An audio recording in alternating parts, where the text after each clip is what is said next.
কাল গেছিলাম রথের মেলায়। আর রথের মেলায় যাওয়ার আমার আর মায়ের একটাই মোটিভ থাকে, সেটা হলো গাছ কেনা।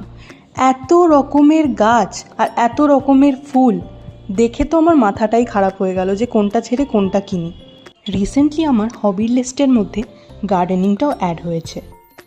আর এইদিকে মম একটা নতুন ওয়েপন খুঁজে নিয়েছে আমাকে বাড়ির কাজে লাগানোর জন্য। এত ভিড়ের মধ্যেও মায়েরা কিন্তু ঠিক গুছিয়ে নিজের সংসারের প্রয়োজনীয় জিনিসটা কিনে নিতে পারে। আরও নানা রকমের টুকিটাকি জিনিস দেখে নিলাম একটু ঘুরে। তার সাথে আমার আর আমার বন্ধুদের জন্য কিছু জুয়েলারি কিনে নিলাম। আর রথের মেলায় এসছি, জিলিপি খাবো না সেটা তো হয় না, তাই মাকে বায়না করলাম। মা বলল বাড়িতে চল, গিয়ে বানিয়ে দিচ্ছি। তাই বাড়ি আসতে না আসতেই মা জিলিপি ভাজতে শুরু করে দিয়েছে। আর এটা কিন্তু নর্মাল জিলিপি নয়, এটা হলো ম্যাঙ্গো জিলিপি। খেতে কিন্তু ভালোই হয়েছিল। তোমরাও আমাকে জানিও কারা জিলিপি খেতে ভালোবাসো।